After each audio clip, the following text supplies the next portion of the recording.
Hi everyone, wish you growing well and welcome to super academy. संसद वाला chapter हमारा चल रहा था, ब्रॉड चैप्टर है, इंपॉर्टेंट चैप्टर है, ठीक है। आर्टिकल 108 तक मैंने कंप्लीट करा दिया था आपको, जिसमें संयुक्त अधिवेशन दिया गया है। आर्टिकल 108 में संयुक्त अधिवेशन दिया गया है, ठीक है।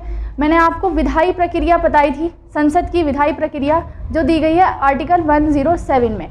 आर्टिकल 107 में विधायी प्रक्रिया दी गई है कि किसी भी विधेयक को कैसे प्रस्तुत किया जाता है, इंट्रोड्यूस किया जाता है, उसे कैसे पारित किया जाता है, जिसमें मैंने आपको 4 विधेयक बताए थे: साधारण विधेयक, धन विधेयक, वित्त विधेयक और संविधान संशोधन विधेयक। साधारण विधेयक की प्रक्रिया पारित होने की और इंट्रोड्यूस होने की मैंने आपको कंप्लीट करा दी थी। इस वाले लेक्चर में हम उसको सेकंड विधेयक, यानी ये 107 का सेकंड पार्ट है, जिसमें हम सेकंड विधेयक यानी धन विधेयक को कंप्लीट करेंगे, जिसका जो इंट्रोडक्शन दिया गया है वो आर्टिकल 109 में दिया गया है, 110 में दिया गया है, यानी आर्टिकल 109 और 110 धन विधेयक से संबंधित प्रावधान करता है, ठीक है। तो हम देखेंगे आर्टिकल 109 और 110। देखो आर्टिकल 109 तो धन विधेयक के पारित होने की प्रक्रिया से संबंधित है, यानी कि 109 में धन विधेयक के पारित होने की प्रक्रिया दी गई है। 110 धन विधेयक को परिभाषित करता है। पहले 110 पढ़ेंगे, यानी कैसे किसे धन विधेयक बोला जाता है, उसके बाद धन विधेयक को पारित होने की प्रक्रिया पढ़ेंगे, ठीक है। तो आपको कन्फ्यूजन बिल्कुल भी नहीं होगा। तो पहले पढ़ेंगे 110, उसके बाद 109 पढ़ेंगे। आर्टिकल 110 धन विधेयक को परिभाषित करता है कि धन विधेयक किस विधेयक को कहा जाएगा, ठीक है। तो आर्टिकल 110 में आर्टिकल 110 धन विधेयक को परिभाषित करता है। धन विधेयक को परिभाषित करता है।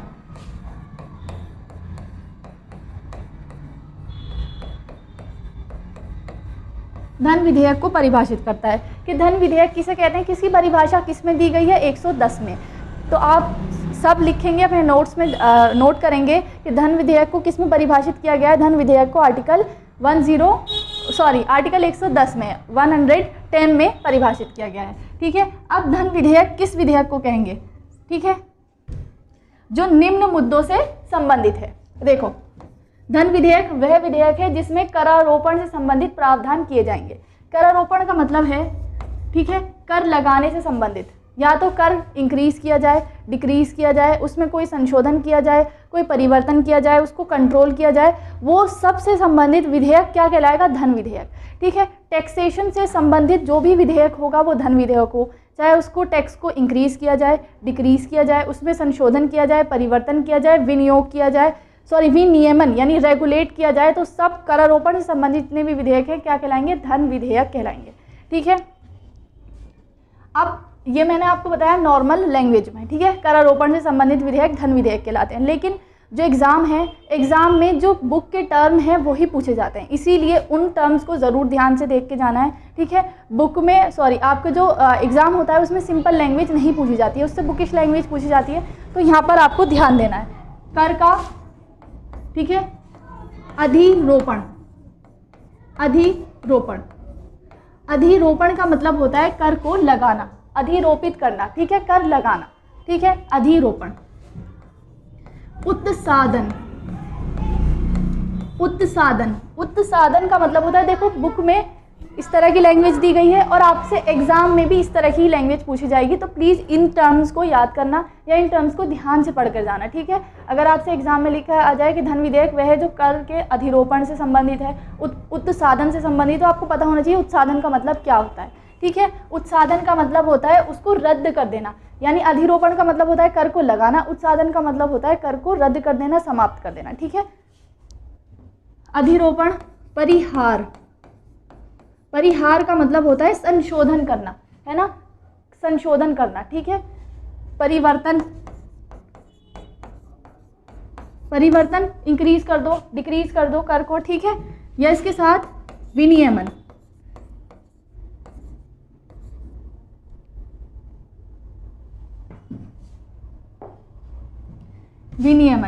विनियमन का मतलब होता है रेगुलेट करना, विनियमन का मतलब होता है रेगुलेट करना, कर को रेगुलेट करना क्या कहलाता है, विनियमन।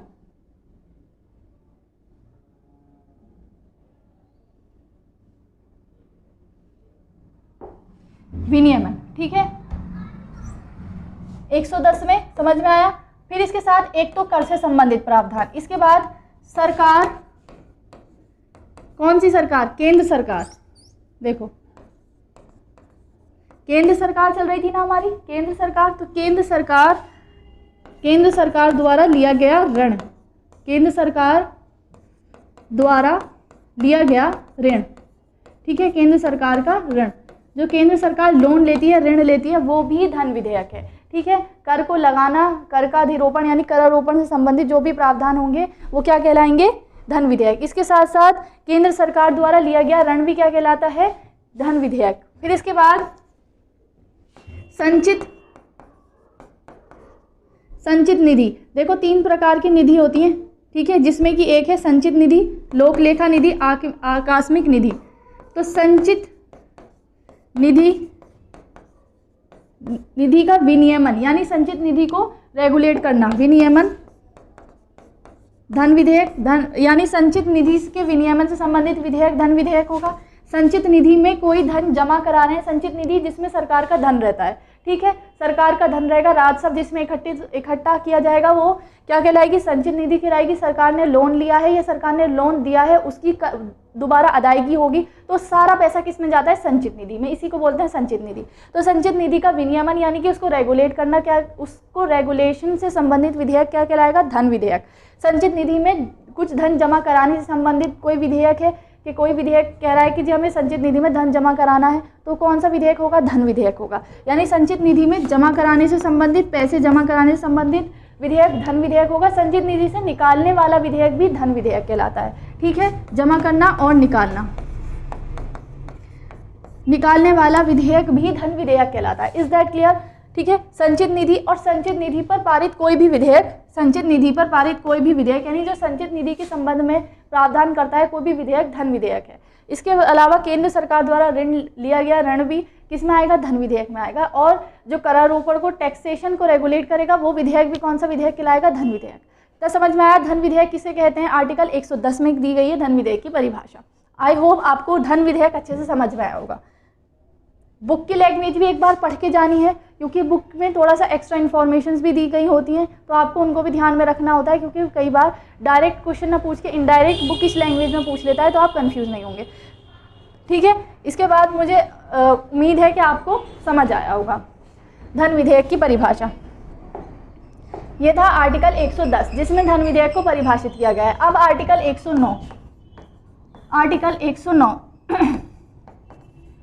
जो धन विधेयक को पारित करने संबंधी प्रावधान करता है, यानी धन विधेयक को पारित कैसे किया जाएगा इस संबंध में प्रावधान किसमें किए गए हैं, आर्टिकल 109 में। आर्टिकल 109 धन विधेयक के पारित करने के संबंध में प्रावधान करता है। धन विधेयक के पारित करने के संबंध में, पारित करने की प्रक्रिया, यानी धन विधेयक कैसे पारित किया जाएगा इस प्रक्रिया को किसमें दिया गया है, आर्टिकल 110 में, आर्टिकल 109 में। आर्टिकल 109 में धन विधेयक को पारित करने की प्रक्रिया दी गई है। अब इसमें कुछ विशेष प्रावधान किए गए हैं धन विधेयक के संबंध में, जब तो इसका उपबंध अलग से किया गया है संविधान में, क्योंकि धन विधेयक महत्वपूर्ण विधेयक है। तो पहला प्रावधान क्या किया गया है, ये इंपॉर्टेंट है, जो 109 में दिए गए हैं, इसको नोट डाउन करेंगे। पहला कहा गया है कि धन विधेयक केवल लोकसभा में ही प्रस्तुत किया जाएगा। धन विधेयक लोकसभा में ही प्रस्तुत किया जाएगा, ये पहला प्रावधान है आर्टिकल 109 का, केवल लोकसभा में।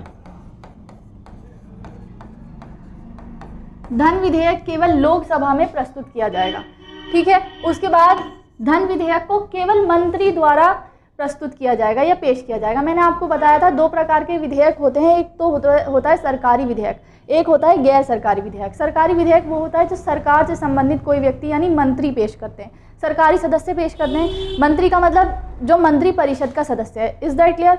मंत्री अगर किसी विधेयक को मंत्री प्रस्तुत करते हैं तो वो सरकारी विधेयक होता है, और संसद का सदस्य प्रस्तुत करता है तो वो गैर सरकारी सदस्य होता है, ठीक है, गैर सरकारी विधेयक होता है या सदस्य भी कह सकते हैं हम।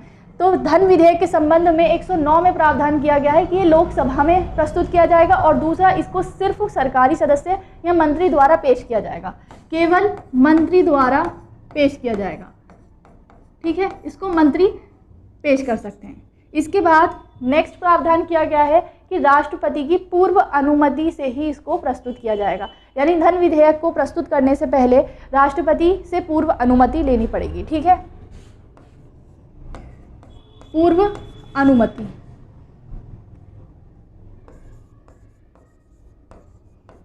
पूर्व अनुमति, पूर्व अनुमति से ही प्रस्तुत किया जाएगा। इसके बाद राज्यसभा केवल, या फिर राष्ट्रपति वाला प्रावधान कंप्लीट कर लेते हैं, पूर्व अनुमति से ही प्रस्तुत किया जाएगा और राष्ट्रपति इसको पुनर्विचार के लिए नहीं लौटा सकते। राष्ट्रपति पुनः विचार के लिए नहीं लौटा सकते। ठीक, क्रॉस लगाया है, इसका मतलब पुनर्विचार के लिए नहीं लौटा सकते। राष्ट्रपति इसे पुनर्विचार के लिए नहीं लौटा सकते। क्यों? क्योंकि राष्ट्रपति की पूर्व अनुमति से पेश किया गया है। जब कोई चीज़ किसी की व्यक्ति की अनुमति से पेश किया गया है तो उसे दोबारा कैसे भेज सकता है। ठीक है, तो जब धन विधेयक राष्ट्रपति की पूर्व अनुमति से पेश किया जाता है, इसीलिए उसको पुनर्विचार के लिए नहीं लौटाया जा सकता। नेक्स्ट है राज्यसभा।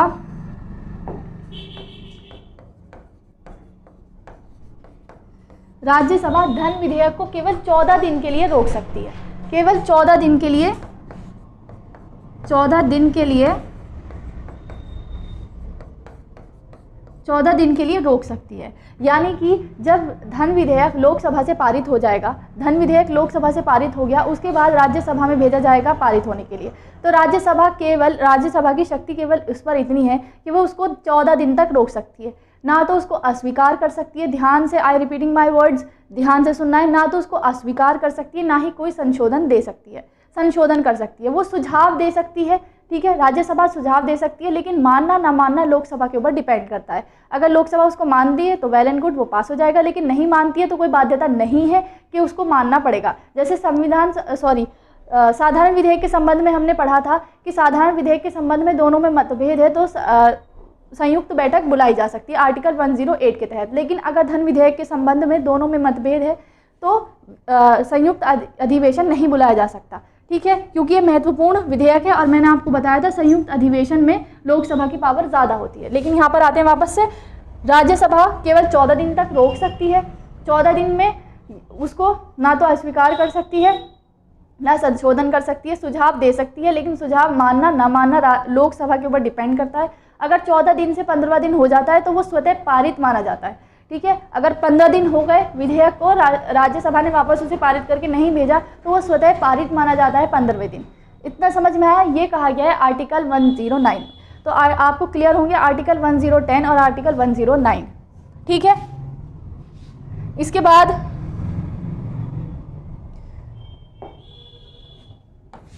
आर्टिकल 111।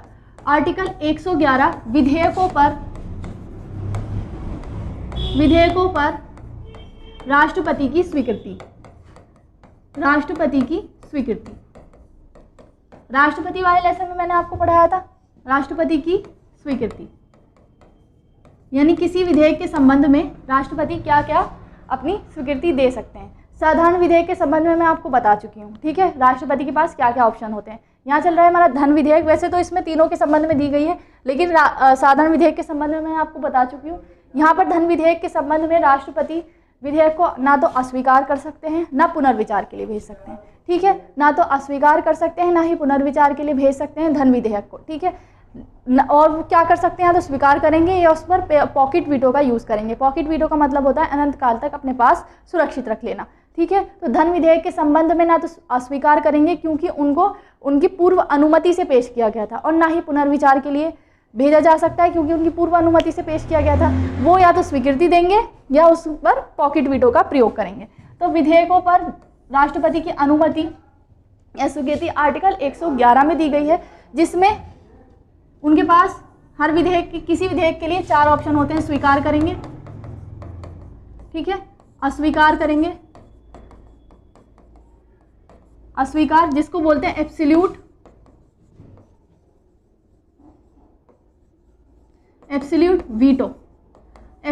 वीटो, यानी अस्वीकार करना, रद्द कर देना, समाप्त कर देना। ठीक है, रद्द कर देना या समाप्त कर देना, ये शक्ति राष्ट्रपति के पास नहीं है। ये शक्ति 42वें संविधान संशोधन द्वारा उनसे ले ली गई है, ये शक्ति उनके पास नहीं है।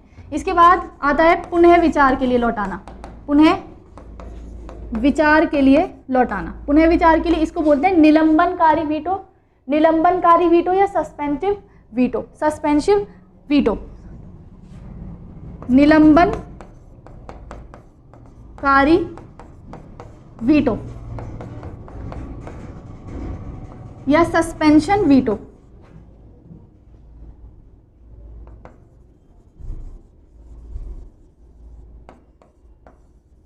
सस्पेंशन वीटो, सस्पेंशन वीटो, ठीक है। फिर इसके बाद आता है स्वीकार करेंगे अस्वीकार करेंगे पॉकेट वीटो या जेबी वीटो, पॉकेट में रख लेना, अनिश्चित काल के लिए अपने पास सुरक्षित रख लेना, जेबी वीटो, ठीक है। या हम इस टर्म में देखना है स्वीकार करना अस्वीकार करना, पुनर्विचार के लिए रखना या अपने पास सुरक्षित रखना।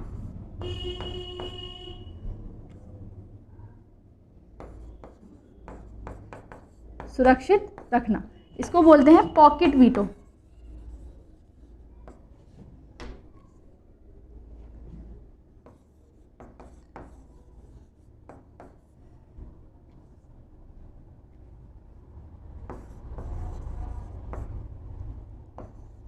पॉकेट वीटो, ठीक है, पॉकेट वीटो अपने पास सुरक्षित रखना, जेबी वीटो भी बोलते हैं इसको।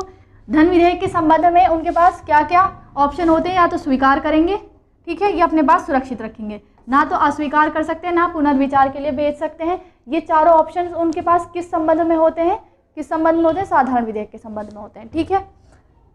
आई होप आपको धन विधेयक समझ में आया होगा। आर्टिकल 109, 110, 111 आपको बिल्कुल क्लियर है। इसके बाद इसको PDF से पढ़ेंगे।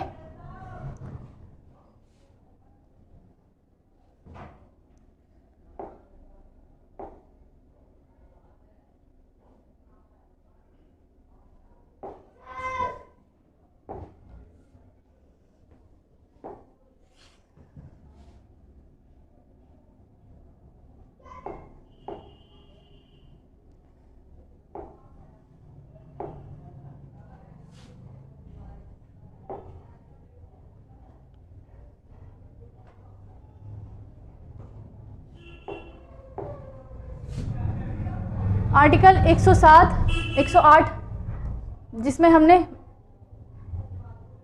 यहाँ थे हम आर्टिकल 109, ठीक है, आर्टिकल 109।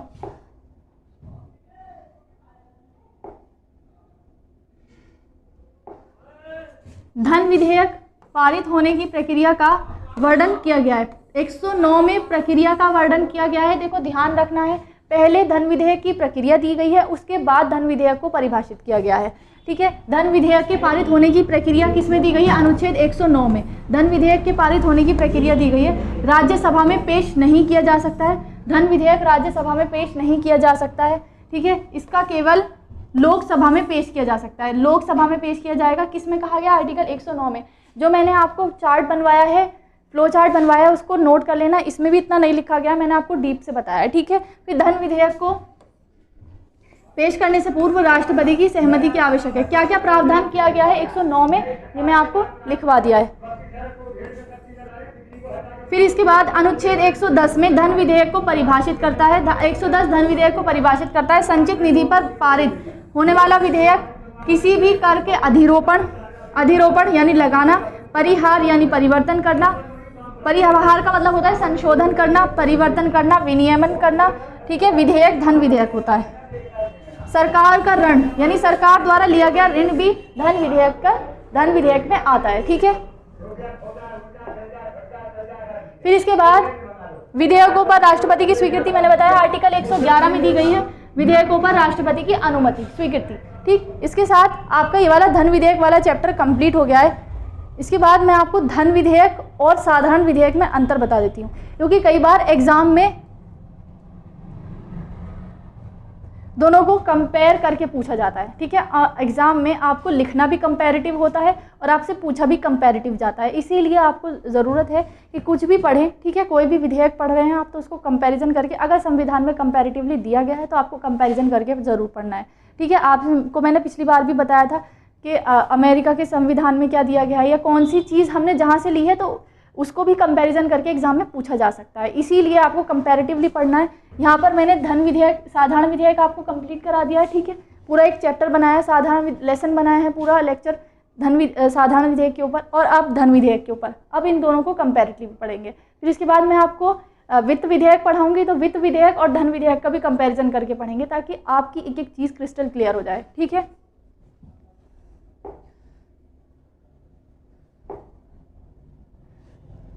साधारण विधेयक, ठीक है, साधारण विधेयक, इसे सिर्फ लोकसभा में, देखो इसको टाइपिंग में मिस्टेक हो गई है, ये धन विधेयक कर लो, ये धन विधेयक के बारे में प्रावधान है और ये साधारण विधेयक के संबंध में प्रावधान है।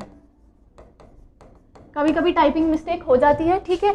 ये धन विधेयक के बारे में बात की जा रही है कि सिर्फ लोकसभा में, ठीक है, पुनर्स्थापित, पुनर्स्थापित का मतलब होता है इंट्रोड्यूस करना। इस तरह की टर्मिनोलॉजी एग्जाम में पूछी जाती है, इसलिए लिखा है यहाँ पर पुनर्स्थापित। पुनर्स्थापित का मतलब होता है, पुनर्स्थापित का मतलब होता है इंट्रोड्यूस करना, उसको पेश करना, ठीक है। केवल लोकसभा में पुनर्स्थापित किया जा सकता है कौन सा विधेयक? धन विधेयक। सिर्फ लोकसभा में पुनर्स्थापित,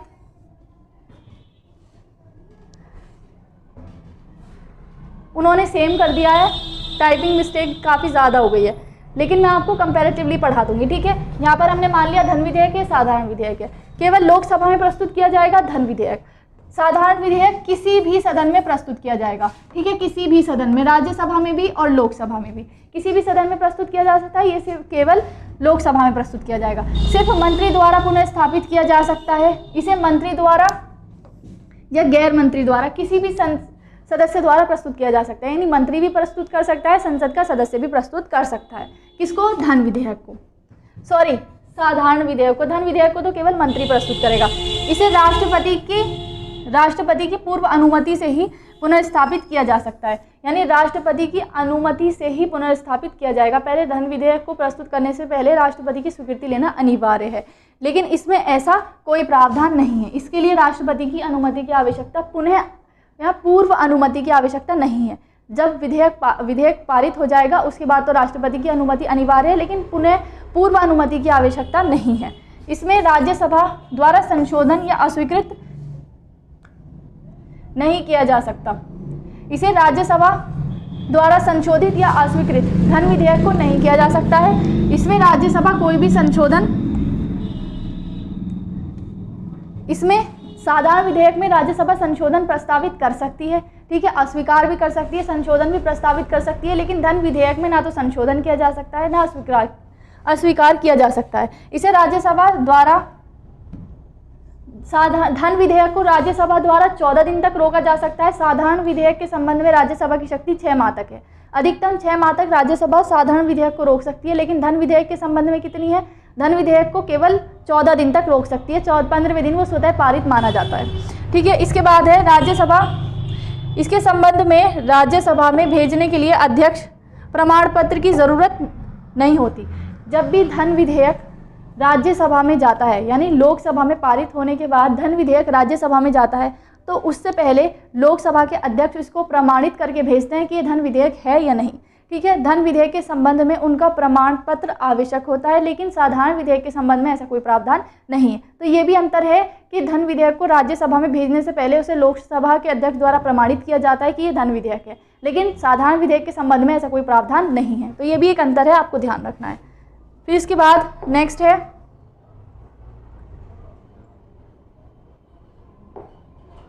यहाँ पर इन्होंने ठीक लिखा है, दोनों सदनों में पारित होने के बाद, यह साधारण विधेयक है यहाँ पर, ठीक है, राष्ट्रपति की मंजूरी के लिए भेजा जाता है। असहमति की अवस्था में राष्ट्रपति संयुक्त बैठक बुला सकते हैं, ठीक है। जब असहमति होगी, राष्ट्रपति के पास भेजा जाने से पहले अगर असहमति है, दोनों में मतभेद है, लोकसभा या राज्यसभा में, तो इसके ऊपर संयुक्त बैठक बुलाई जा सकती है। किसके संबंध में? साधारण विधेयक के संबंध में। लेकिन धन विधेयक के संबंध में सिर्फ लोकसभा से पारित होने के बाद राष्ट्रपति की मंजूरी के लिए भेजा जाता है। दोनों सदनों के बीच असहमति होने पर कोई अवसर नहीं होता और इसमें कोई संयुक्त बैठक का उपबंध भी नहीं है। धन विधेयक के संबंध में संयुक्त बैठक का उपबंध नहीं है। जब मैं आपको संयुक्त बैठक वाला लेक्चर पढ़ाऊंगी, ठीक है, आर्टिकल 108, तो उसमें मैंने बताया है कि धन विधेयक पर संयुक्त बैठक नहीं बुलाई जा सकती। इसके अलावा इसको लोकसभा में अस्वीकृत होने पर सरकार को त्यागपत्र देना पड़ता है।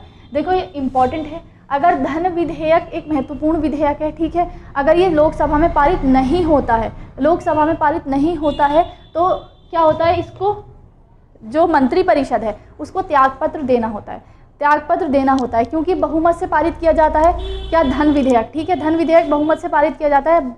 उसके पारित ना होने का मतलब ये है कि सरकार ने बहुमत खो दिया है, ठीक है, ध्यान से समझेंगे इसके पीछे का जो मतलब है कि क्यों सरकार को त्यागपत्र देना पड़ता है। तो कोई भी विधेयक है, स्पेशली धन विधेयक इंपॉर्टेंट विधेयक है, ठीक है, साधारण विधेयक के संबंध में ऐसा नहीं है, धन विधेयक के संबंध में क्योंकि इंपॉर्टेंट है, धन से संबंधित है। अगर इसे बहुमत से पारित किया जाता है लोकसभा में, अगर ये पारित नहीं हो पा रहा है तो इसका मतलब ये है कि सरकार ने अपना बहुमत खो दिया है। इसलिए जब सरकार अपना बहुमत खो देती है तो उसको त्यागपत्र देना पड़ता है। इसी संबंध में यहाँ पर ये कहा है कि लोकसभा में अस्वीकृत होने पर त्यागपत्र देना पड़ता है यदि इसे मंत्री ने पुनर्स्थापित किया है।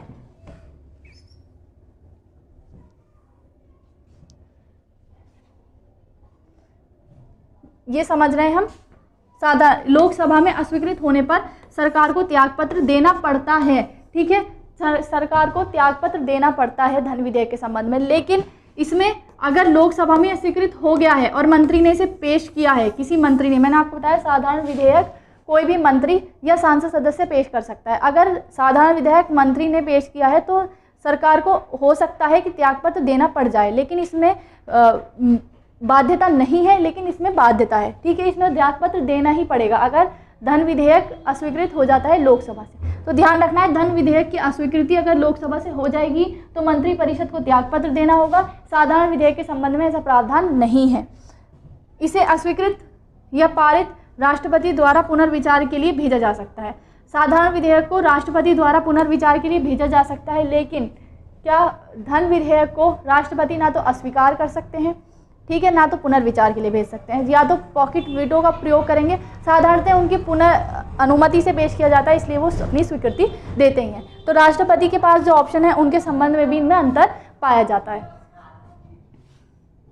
एक बार मैं आपको समराइज कर देती हूँ, ठीक है, लोकसभा में पेश किया जाएगा, किसी भी सदन में पेश किया जा सकता है, मंत्री पेश करेंगे, इसको मंत्री या सदस्य कोई भी पेश कर सकते हैं, ठीक है, धन विधेयक को। फिर राज्यसभा द्वारा संशोधित या स्वीकृत किया जा सकता है साधारण विधेयक, लेकिन धन विधेयक के संबंध में राज्यसभा न संशोधन कर सकती है ना स्वीकृत कर सकती है। इसके बाद राज्यसभा साधारण विधेयक को 6 माह तक रोक सकती है और धन विधेयक को केवल 14 दिन तक। राज्यसभा में भेजने के लिए अध्यक्ष का प्रमाण पत्र चाहिए, किसमें, धन विधेयक के संबंध में। साधारण विधेयक के संबंध में ऐसा कोई प्रावधान नहीं है।